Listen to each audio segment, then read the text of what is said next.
me say good morning to our listeners, good morning to our viewers. Welcome. It's To The Point, Classic Radio GBN TV. It's Tuesday, the 18th day of November 2025. Welcome. It's Opposition Tuesday also on today's program. We have Mr. Roland Bhola with us this morning on today's edition of To The Point, representing the opposition here. Let me say good morning to those of you via our social media platforms, whether it's a Facebook page, YouTube channels. Good morning. Welcome. I'm your host, GT, with you this morning. And let me say that formal introduction to Mr. Roland Bhola with us this morning. Good morning to you, sir. And nice to have you in studio this morning. Well, thank you, GT. It feels good to be in studio. Yeah. A little chilly, though, but it feels good. Yeah. I sort of like it like that. Yeah. I prefer in comparison to the heat out there. The heat out there, yeah. I like to be a little bit chilling here. Good feeling. And like you, I want to say good morning to the listening public via whatever means they're listening. And we are here to give information, and I hope that what I give would be of value to the listeners.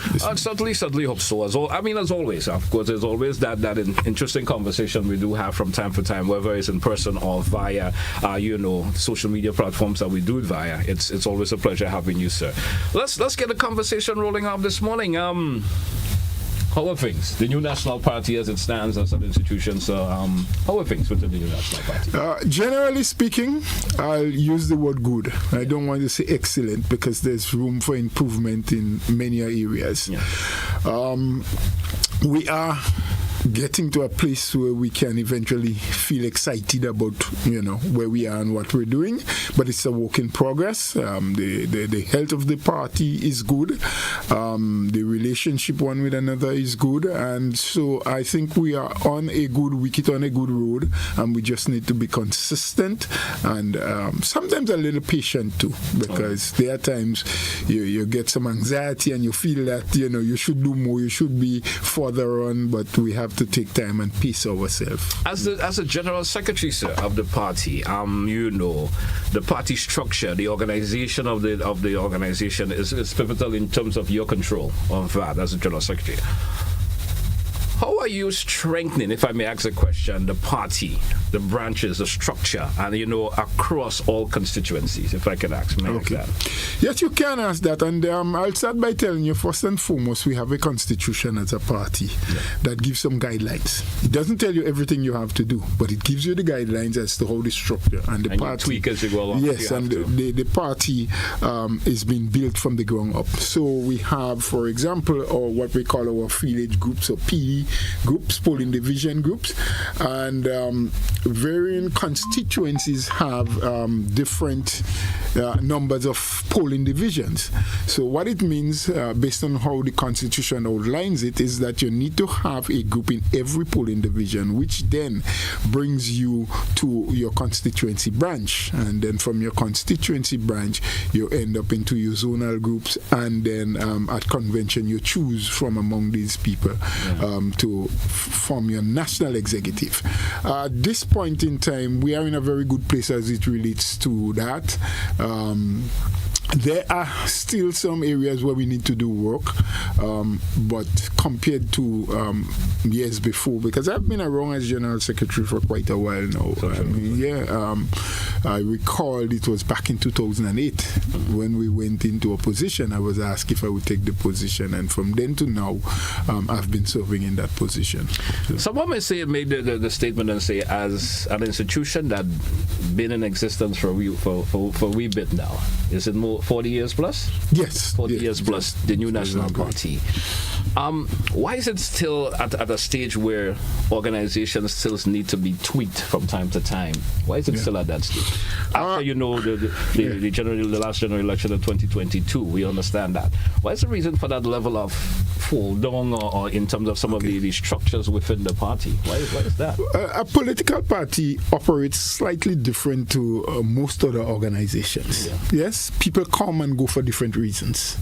There are some people you can refer to as loyalists. There are others who come, sorry to say that way, but with the hope that there's something at the end of the day that they will achieve tangible.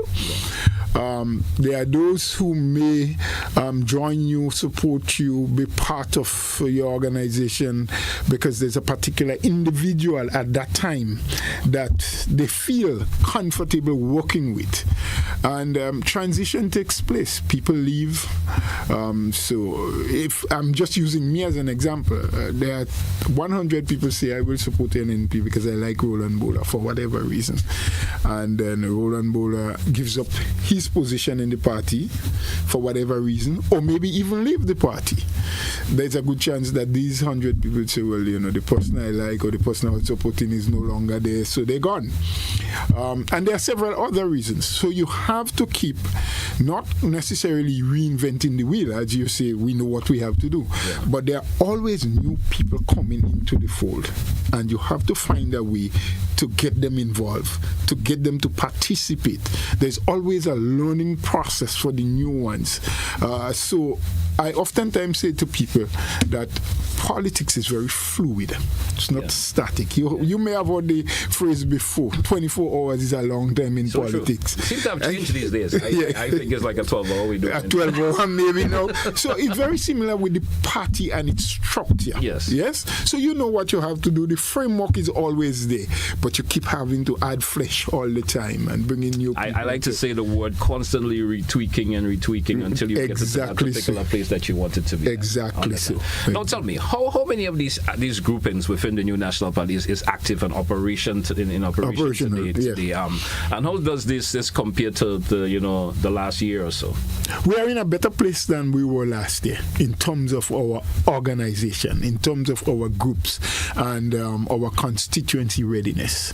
There's one constituency that doesn't have the full structure in place. We have what we call a steering committee, and there are many reasons why that is so, because it's a constituency where we have not yet as a party announced a caretaker. Okay. Yes? So that constituency is a little bit lagging in terms of the structure. There's one constituency that is operating, having all the structural things in place, but should have had their what we call executive branch election being renewed about a month and a half ago, and that did not come off yet. Okay. But for the other 13 constituencies, they all had within this year, before July, which was the deadline, their constituency branch election, because what you had was any time in the year different constituencies used to have election, but we tried to narrow it down to get it done within the first 6 months of the year, and we have had 13 constituencies that was able to comply to that. Yes, there are still little things that happen because you may have a polling division group, like I tell you, that is fully operational now, going well, having meeting once or twice a month within the village.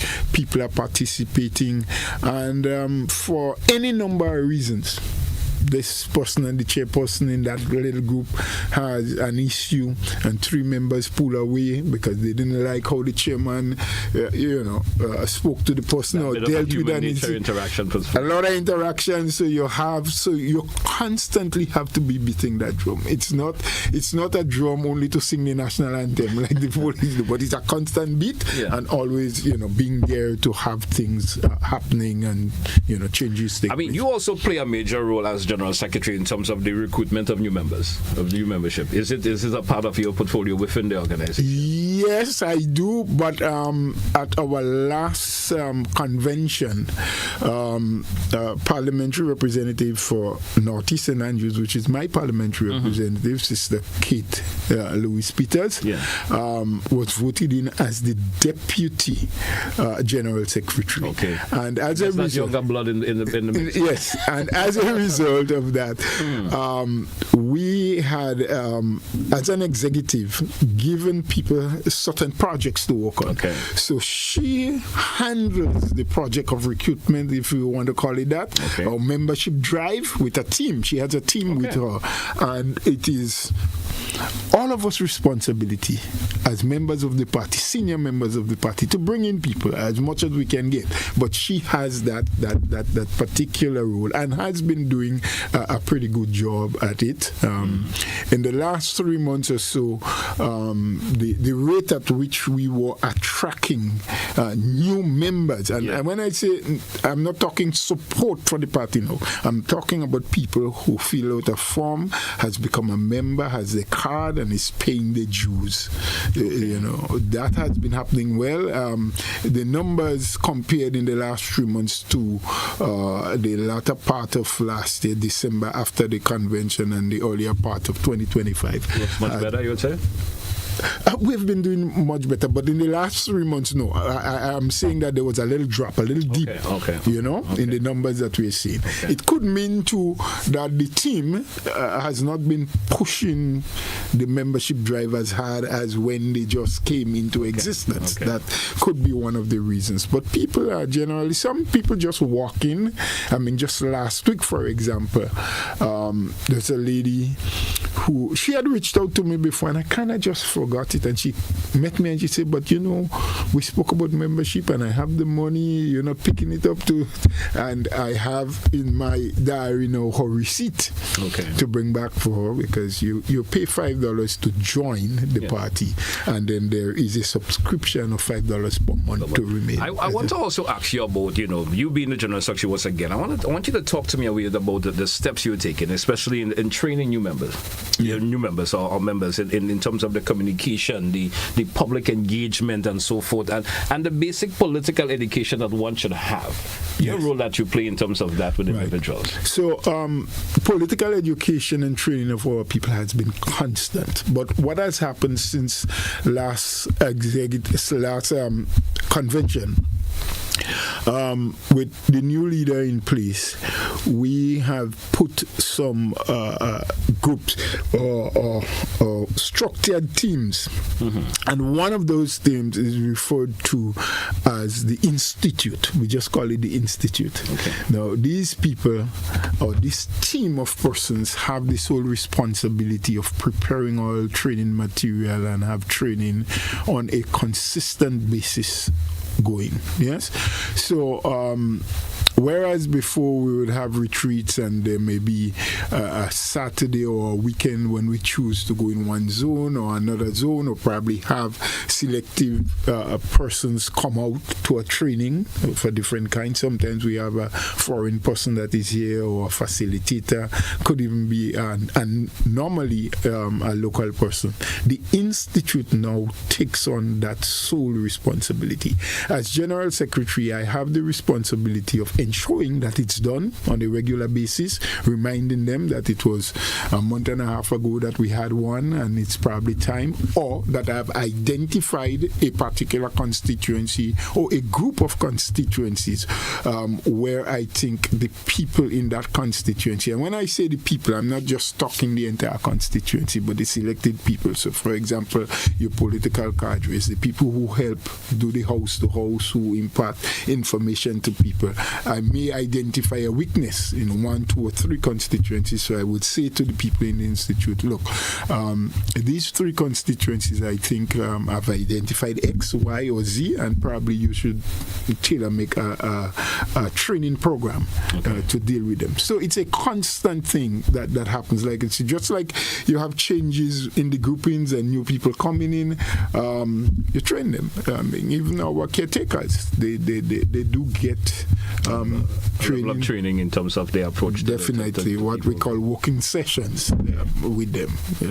And I must also say that the present political leader, who has had some advanced training in communications and things like that, she plays a critical role as well, always willing to be part when asked, of doing a session or something like that. All right, interesting to know. So while we due for a break, let's take it, and when we come back, we continue the conversation. Stay with us, folks. It's To The Point, Classic Radio, GBN TV. We will be right back after the break. Stay with us. In Grenada.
This holiday season, let the Monica Benoit Wonderland of Lights lead the way to Christmas at the Point. Starting November 30th, the Quarantine Point Recreational Park transforms into a glowing wonderland with dazzling light displays that are the true showstoppers of the season. Take a magical tuk-tuk tunnel ride through twinkling arches. Explore Santa's grotto, cozy up with a picnic blanket under the stars, and savor delicious eats from local vendors. Entry is just $5 for walk-ins, $10 per carload, and $20 for premium carload parking.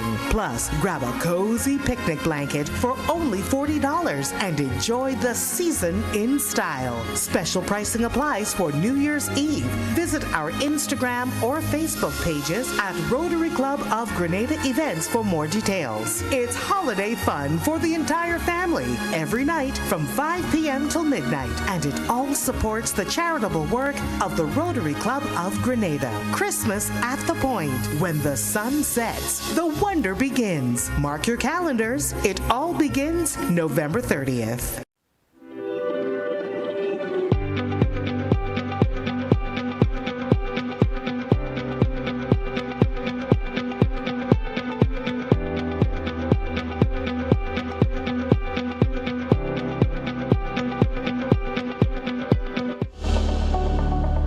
Welcome back to our listeners. Welcome back, viewers. Once again, it's To The Point Classic Radio GBN TV. With me this morning, we have Mr. Roland Bhola with us, the General Secretary of the new National Party, as we continue with our discussion this morning. Let's continue the conversation, Mr. Bhola. Welcome back. Let's get a wee bit into community work of the new National Party as it stands right now, being in opposition. What feedback, I would say, are you receiving from the public during these I will notice that you've been having a couple of these public engagements lately, or meetings, as we will call them. What has that level of feedback been for these in terms of the public engagements? Okay, they have been, the public engagements has been good for us. We learn a lot while we try to impart knowledge, give information, and so we get a lot of feedback from the people. And it's mainly about people's concern about what is not happening, or what is happening in their area, their neck of the woods, that is not satisfactory to them. And if you know Grenada well, people will talk about what is done by government or not done by government, or who is doing what. So a lot of those inform us and assist us in helping to plan and prepare for governance, because you are a political party and you're there because you want to win elections and you want to do more for your people. And we have had some experience being some of our people being in government before, and we understand to a certain extent what we have done right and what we did not do too well, and where we have made mistakes, and so we can appreciate what the people are telling us about what is not right now with the present government. And so that will continue, because it is only when you engage people you'll get a true understanding of what they feel, what they would want to see different. But more importantly, when you involve them in making the decisions or helping to make the decisions, I think it will better benefit the public and all and sundry who is involved. So I want to ask you all of this, because this question in particular, for example, these public engagements, there's always going to be the conversation that the individual in the various constituencies are going to have with you, and you hearing their concerns and so forth. If there's a question and answer segment, that may happen after the meeting or even during the process of those public engagements that you have. What are some of those issues per se that are raised, especially in the various, especially in those urban communities? What are some of those issues you've been hearing a lot that you think that as your organization being opposition, that is a lot of concern to you? Urban versus the town areas, the concerns are not very, very different. Mm-hmm. Some things may be more consistent in a particular area than others. People are very concerned about what they believe, I want to be careful with how I say that, or the appearance to them of public officials engaging in what can be referred to as they say, bribery and things that are not very clear to them. Information is not reaching them on a timely basis, and they do not have a thorough or good enough, I should use good enough understanding of what is happening. Projects being done, projects not being done, projects having delays. Why is it delayed? The information is not flowing and reaching them so that they can make a proper judgment. So I want to believe, as most of us do, in some instances they speculate, and so rightly or wrongly so, it is all they have. In fact, we've heard the Prime Minister himself say that you get information on a need-to-know basis. But who determines what the public needs to know? Is it me? Is it you? Is it the Prime Minister? If we are involved in anything or there is anything suspicious, the more the people know of what's happening or what may happen as a result of what we're hearing, I think the more settled it will be. So we have that. But we also get information about our own party, about personnel who are out there in the field on our behalf. The behavior patterns, the communication skills, whether people are happy with them or not happy with them. So it's not just about the other side or the other party. It's also about us, so that we can go into caucus now and see how we can straighten things, make things different. The necessary adjustments. So it's always a work in progress, and it's very important to us to continue to have these engagements and this feedback from people. As General Secretary, also election readiness is something is always going to be part of the conversation that you're having. An election could be sprung in any time. You may not have the control over when that date, as some folks who say that bell will ring. You may not have control of that. How prepared as a party are you today? If an election is called, let's say in the next 6 months, how ready you think is the new national party? Well, you say we may not, and you're probably correct in saying may not, but I like to say we have no control over when the bell will ring. Yeah. Our actions may influence when the side decide, well, based on the movements and actions of the opposition, probably now is the best time. As it is now, based on your question, we believe that if an election is called right away, we are ready enough to win sufficient seats to bring us into governance. Okay. Yes? We believe the kind of work that we're doing, the preparedness of most of our caretakers, the responses like the previous question asked that we're getting from the public, and so we believe that we are in a good place. But we also know, like I said before, politics is very fluid and changes can still take place.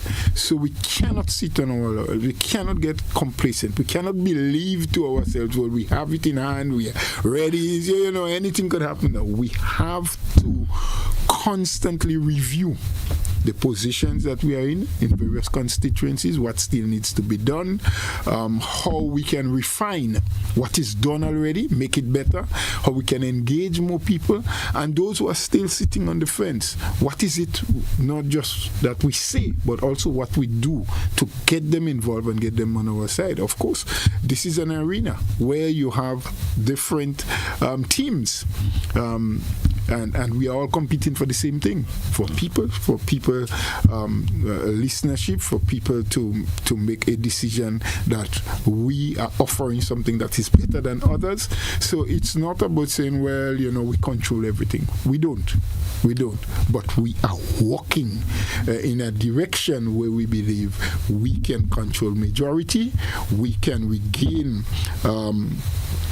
the governance of this country, and we would have to produce and work different to how we have done before, so that people can continue to follow and remain members of the new National Party. The new National Party now has a new political leader.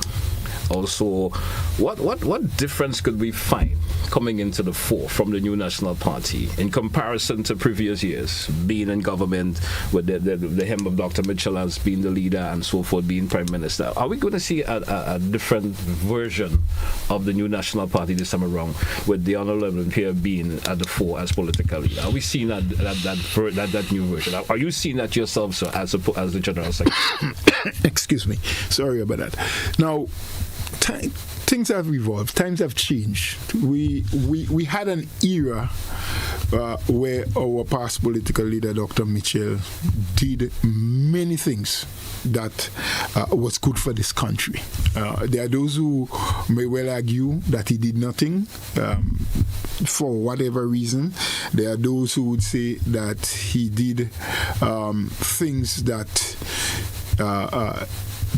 did not benefit the country as well, and the argument will go on, but that was an era for him.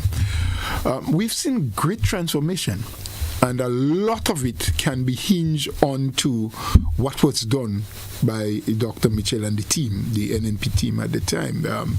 The advancement we have seen in telecommunication, it was during his time that they liberalized the telecommunications market, so more players can get in, greater competition, people getting on the cutting edge. We have seen expansion in the infrastructure, roads and bridges, and we can go on and on. Now, we are in an era where we have to decide, and the new leader has to decide, that is a foundation that was set by the NNP.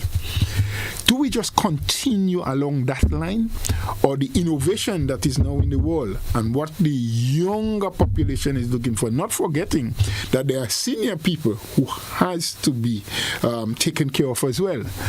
So I believe what we can see is the use of more cutting-edge technology, the involvement of younger people and the skills that they now have to work for the benefit of Grenada. A lot of times we say, well, young people need this, they need that. But young people know what they want, and they will tell you what they want. But we have to be able to align what their intentions are and what they want with what the country needs. Because if we all just do what we want and not what the country needs and what will take the country many steps forward from where it is now, then we wouldn't be making any sense. And I think from what I've seen and what I've heard from our new leader, we are not going to deviate from the true values of NNP, where we respect every human being and we say everyone has a right to decide. But what she has been championing from that we want a better Grenada where all Grenadians can thrive and can succeed, irrespective of who you decide to support politically, irrespective of your religion. And I'm saying that being very conscious that I don't know when the day or the time will come that you will be able to do things that will please every citizen, every individual. We do expect pushback here or there. Right. Yeah. But and the intent is to do as much and as best as you can to ensure that the greater good is done for the greater majority, if there's a word like that. Yes? And I believe in the sincerity of a political leader, Pierre. I believe in her hard work. She has taught me that what I thought was hard work before or consistent work, that we were only doing a fraction. And now we are doing a lot more because she's so energetic and wants to do more and wants to see more and is always involved. Some people probably think that she's probably even too involved, but that's the nature of the person that we're dealing with, always wanting to see things get better. Young people in Grenada today will certainly play a pivotal and important role in the new national party as it stands. How are you as a general secretary, sir, involving young, especially young professionals, and in terms of the planning and of course and the outreach and so forth? How are you involving young people in the new national party? Okay. So like the Institute, you remember I told you at the beginning from the last convention that there were different groupings that were set up and individuals were put in charge of making sure these things. I do an overall an overview and overall management of those groups as the General Secretary. We also have in place a group referred to as the Young Professionals. Young Professionals. Where we have people who are not necessarily coming to NNP meetings or being a part of the executive, but we have young people from the executive. So for example, Brother Diali and Glen and others, they lead that drive with the young professionals. Okay. So they have their own caucus, their own meetings. They discuss issues, they discuss ideas from their professional viewpoint, and these are fed back to us. So Roland Bhola is not necessarily in the meetings with the young professionals. Roland Bhola doesn't call them up and say we need to meet today or tomorrow, but Roland Bhola may say to those who are involved in the executive and part of the young professionals, because the young professionals are different people. There are persons in the grouping of the young professionals that has never said to us that my allegiance is for NNP or I will vote NNP, and we're not so interested at this time in whether you will vote NNP or not. What we're interested in is your ideas. How do you see things going forward? What do you think must be done? And these things are happening at the meetings that the young professionals have. We also have the professional women, which is a group separate and apart from our women's group. Yes? So the women's group engage, or the executive of the women's group engage the professional women from time to time. I think they have a once a month and if necessary twice a month engagement, and they listen and they ask questions and people bring forward issues, yes, that comes back to the body of the NNP women's group for discussions, and what needs to be fed to the national executive for action is done. All right. So you certainly preempted my next question, because I was going to ask in relation to the whole women and so forth, but you answered it already, so we'll move on. But this is time for a break. Let's take it. When we come back, we continue the conversation. Stay with us, folks. It's To The Point, Classic Radio, GBN TV. We will be right back after the short break. Don't touch it out.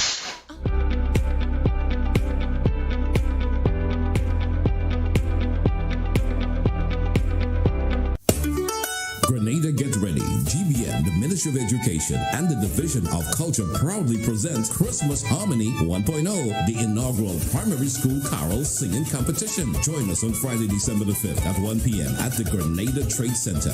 Magical voices, festive spirit, and exciting competition await. Tickets, adults $10, children $5. Christmas Harmony 1.0. No better place to be. Be there.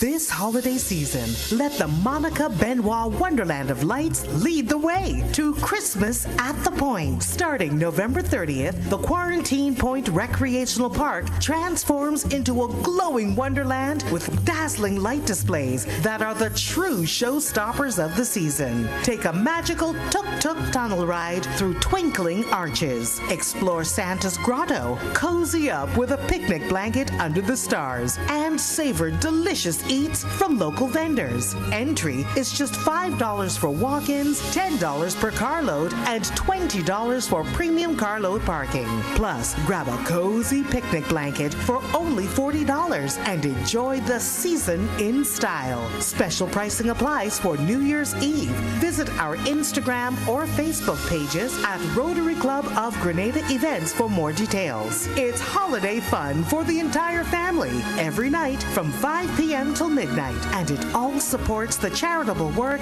of the Rotary Club of Grenada. Christmas at the Point. When the sun sets, the wonder begins. Mark your calendars. It all begins November 30th.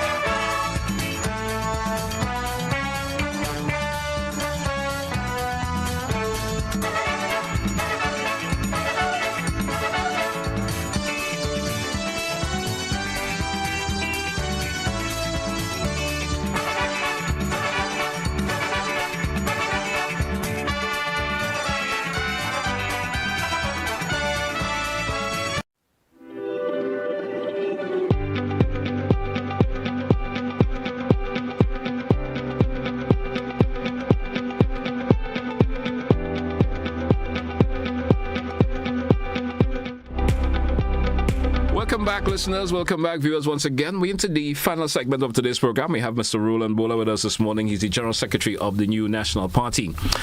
I want to speak to you in relation to some, national issues. And the party response to these particular national issues that are circulated from time to time. What are some of these major national issues you believe the public wants to solve right now, sir? If you, from a General Secretary point of view, from associating with yourself as with the other ranking members of the New National Party, you'll be hearing of major issues and so forth that are currently, we would say, airborne for some reason or the other. And you think, a lot of, these particular issues need some urgent attention and look into. What are some of them that you've been hearing about? There are several that comes to us. Yes. Some a little with more concern than others. I would say, and in no order of priority, but one of the things that I know the public, the Grenadian public throughout, is very concerned about is the issue of healthcare. Yes. Where we are, not just the physical condition of the building or so, but really genuinely concerned about the fact that we need to do more as a people, as a government, in terms of our staffing, in terms of the availability of medication, and in some instances, very, very simple ones or regular things. So, something like reagents for doing your blood tests, and so from time to time, you would hear of the hospital not having, there's a shortage of. The whole issue of people believe there is a lack of control or intent to improve the village clinics, and so where at one time you could have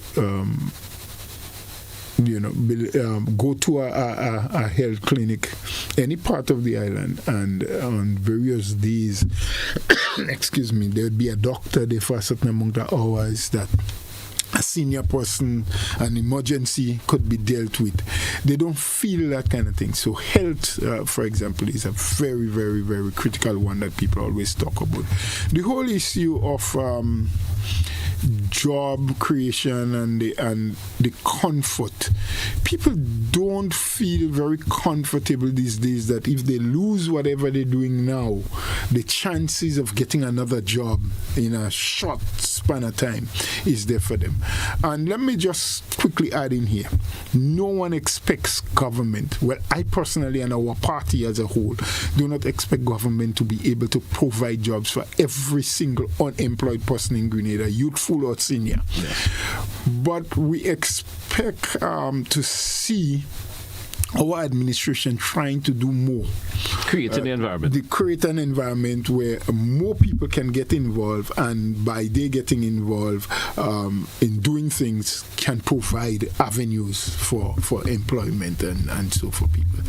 Thirdly, people are very concerned again, and I think I mentioned it a wee bit earlier on, about the appearance of lack of transparency, especially as it relates to government projects and spending, and that cloud hanging over. You're hearing all the time, well, this minister is involved in that, and they may all be false. I don't know, but we have not seen an intent on the part of the administration to carry on an investigation or to bring clarity to people, to give an alternative view to what people may be thinking. And so you get a lot of people coming up to you and asking, well, what's happening here and what's happening there and why is this so, and why, these are some of the concerns. And like I said, there are several more that you can get into that. I also want to get your position or the party's position. Does the party have a clear, are preparing a clear position in terms of the cost of living? How are they seeing that? Especially in terms of how it's showing its face today. You did mention it briefly. Cost of living, jobs, the infrastructure, and all that. Does the party have a clear view in terms of how these particular very, very, very clear, very, very clear view. I mean, we had seen it. was it during COVID, I think, or sometime thereabout, when we had seen a spike in some prices, and the government could not prevent all of it because it wasn't all caused by government legislation or things that the government was doing. We've seen it with gas price, for example. The government has a tax on petrol when it comes in on the port. And at one time when oil prices went up on the international market and when it arrives to Grenada with the petrol tax on it, it caused the final selling price, the retail price, to be really high. Yeah.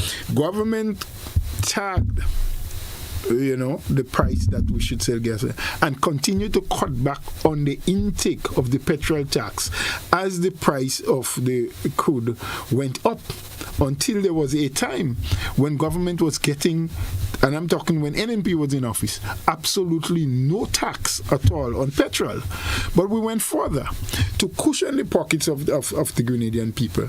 When government was getting no tax at all, we asked the retailers to cut back on the margin of profit for a while to ensure that the prices, to cushion that. And then when the prices started going back down on the world market and we were able to go back and collect some taxes, repaid the retailers what we consider as a loss for them when they help cushion it. But the general public did not feel it. We did a similar thing with the basket of goods. You remove taxes on some of the things that were basic and necessary and so. And we have not seen even an intent on the part of this government to do anything like that. We have not heard them speak about ideas that came in or the intent to do anything to help cushion the effect. As them. Electricity is another example. When we had asked Glen to cut back on the non-fuel tax when at a time the price was going up because the oil price was going up and what other things that was causing the price to go up. But today we saw the government allow these things to be pushed back. They cut it and everything, the profitability of Glen is increased, and that doesn't mean that private sector individuals should not make money or people who invest their money. That's why you invest in anyway. You're not investing simply because you just love Grenada and Grenadians so much, so I have a couple million there. Just invest it. Whatever happens, happens. You invest it because you expect to get it back and a return on it. Yes? But we can control how much you get at any particular time if we are conscious of what we're doing and the position that our people are in at the time. Our phones are going, which means there are listeners and viewers may want to ask you a question or two. But before we get into the question segment from our listeners and viewers this morning, I want to ask you a question, sir, in terms of your performance as General Secretary. How would you measure your success, sir, as General Secretary over the past 12 months? Well, I have my own means of measuring, comparing to what was done before and what is being done now, but also how we are involving more of the new ideas that are coming on stream, whether or not we are seen by people as taking their issues as serious. But more than that, I listen to the feedback that people give to me within the party and sometimes even outside of the party. Sometimes I get ideas and I have conversations with people who are not even members of the party, and they may point out errors, shortcomings, things that they think I didn't do too right as a General Secretary or the party in general. I didn't give the right guidance in my position. So there are a number of ways that I look at it, and I always try to improve and do better as the days go by, because I'm not perfect. So understandably so. Let me also ask you, what areas do you expect the public to judge the party in the upcoming year, the new National Party as it stands right now? There's always going to be that public where you said there are areas that individuals spoke to you about where improvement should be made or something should be done differently. In the upcoming year, what areas do you think the public should judge the new National Party as it stands right now? Well, that's one area where they can, because if they are bringing forward to you issues that they think must be dealt with, and they recognize that you have ignored it, you do nothing about it, you didn't even make an attempt to change it, they know that you're not taking them serious. They'll also judge us not only by our words, but also by our actions. And in actions, I mean, while you are not in the position of governance, so you can do tangible things for a lot of people that governments normally do. they would look at how you approach what is not being done now, what advice you may have to give to them generally, but also how you deal with the government in terms of it. Because in the minds of some people, they think that as an opposition, you are just there to oppose everything that government do, and that is not absolutely true. Sometimes you have to support when things are good and it's going to be relevant for the country and that people will benefit from it.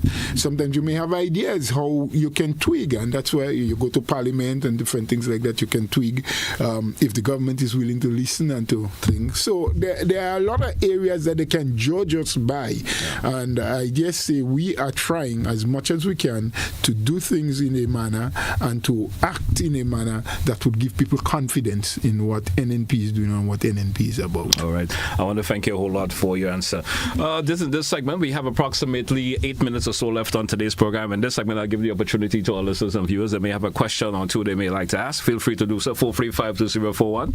As mentioned, we have double the options for you to call in, the WhatsApp and the direct line. We do have a first caller. Caller, you're live. Good morning and welcome. Yes, good morning, Doc. How are you today? Doing well. Good morning to the senator. Should I call him a senator still? Well, you choose your name, but I'll say good morning to you. Once a senator, always a senator. I'll tell you something, sir. You're always nice seeing you. You're one of the guys who have the ideas and so forth. But I have this problem because you talk about putting people to work and dealing with infrastructure and so forth and commerce and so forth. But if you could go back, you may admit that I had brought this matter to you many, many times, and habitually I bring it as a song. And one of the mistakes that was made over the years were the selling of the public works, the dismantling of the public works. So there's a lot of problem there. Now, if you had the public works to deal with infrastructure, I believe we have the capacity here to do all our roads, don't care the type of road, all roads for ourselves. If we have our own equipment, we can use our expertise and fund whatever road we have to do via our revenue source. Yeah?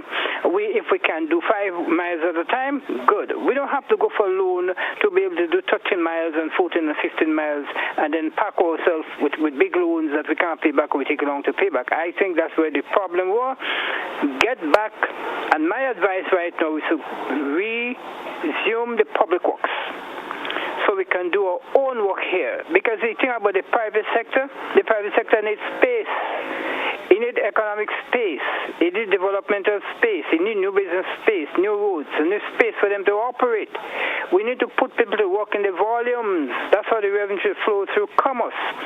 So if we are not going to change our strategies of going for loan to create high food prices, we'll never get out of where we are. So my advice to you, sir, and to the government is to bring back the public works, and so we can do our own roads, our own infrastructure for ourselves, saving some money, because one of your ministers admit, yes, if we get our own equipment, we can save some money.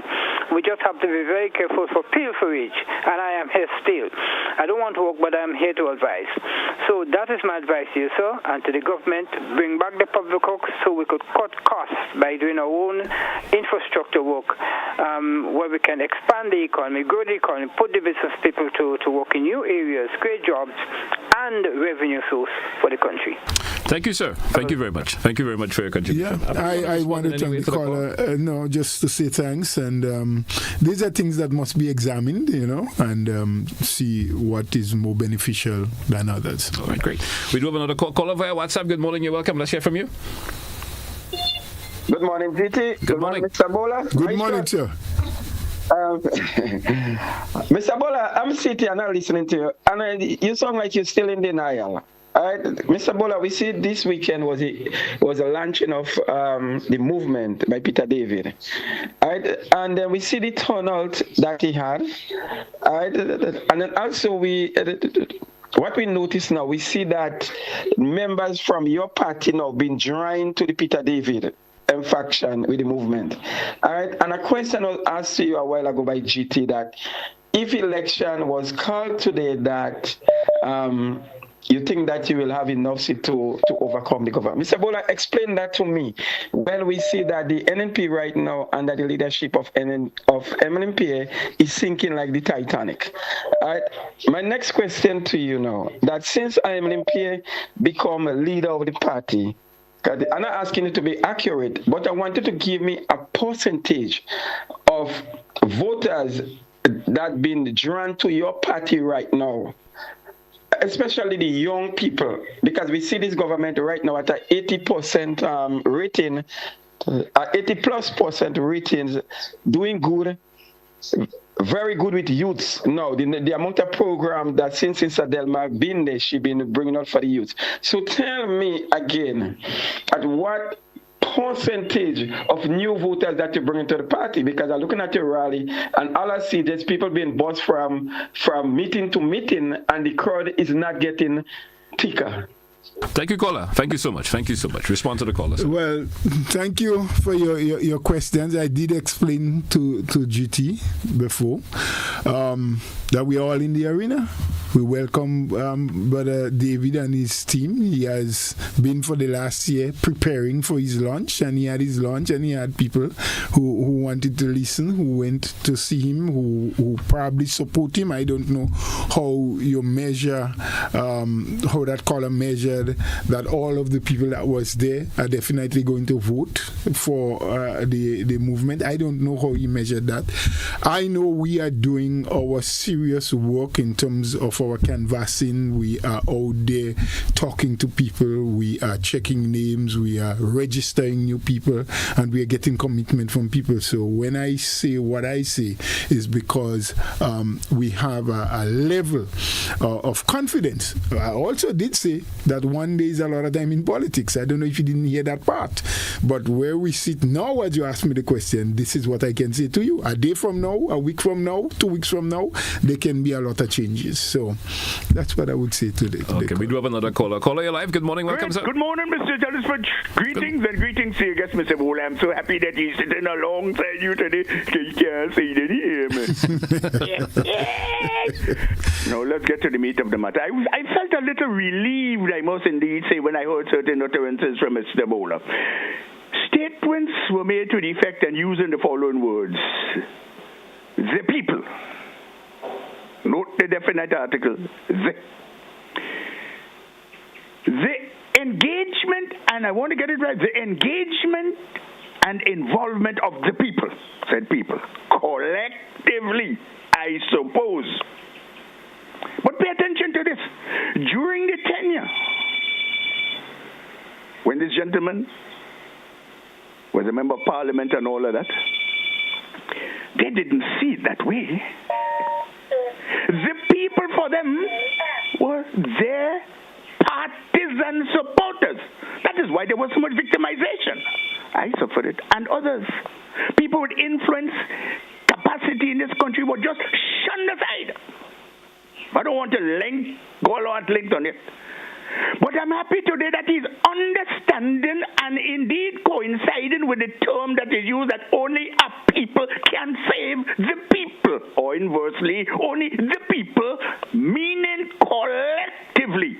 I'm happy that he understands that today. It may be considered a little late because the tete has been drawn from their mouths.